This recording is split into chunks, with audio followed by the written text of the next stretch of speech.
JPMorgan Chase & Company posted a better-than-expected quarterly profit on Friday, easing fears that slowing economic growth could weigh on its results. The largest U.S. bank by assets showed strength across its businesses in the first quarter, driven by what Chief Executive Jamie Dimon described as solid growth in the U.S. economy, moderate inflation and strong consumer and business confidence. U.S. bank stocks have underperformed the broader markets in recent months on fears of an impending recession, with economists and investors citing concerns over a flattening yield curve and slowing housing market. But bank executives have downplayed concerns, pointing to continuing loan growth. Loans in JPMorgan's consumer banking division rose 4% from a year ago. Overall revenue rose 4.7% to $29.85 billion. We've been generally quite optimistic about the outlook for the economy, Chief Financial Officer Marianne Lake told reporters on a call to discuss the results. It doesn't diminish the fact that there are a number of risks out there. Right now we don't see that playing out in the data. The bank's net interest margin,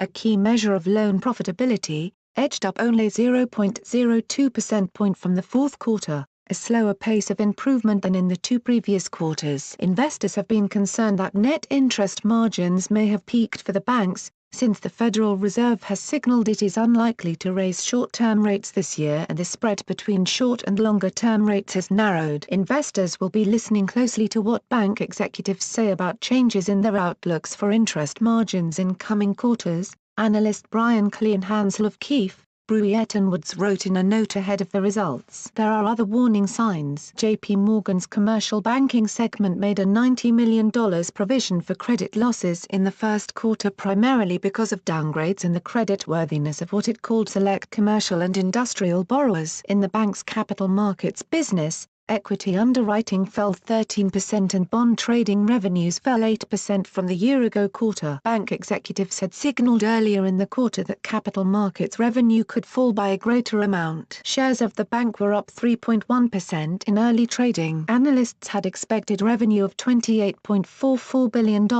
according to IBES data from Refinitiv. JPMorgan's results kick off earnings for the big banks and are closely watched by investors for cues on the health of the U.S. economy and the financial system. The bank said net income rose to a record $9.18 billion, or $2.65 per share, in the quarter ended March 31, from $8.71 billion, or $2.37 per share, a year earlier. Net interest income rose 8% to $14.60 billion, boosted by interest rate increases since the first quarter of last year. Analysts had estimated earnings of $2.35 per share, according to IBES data from Refinitiv.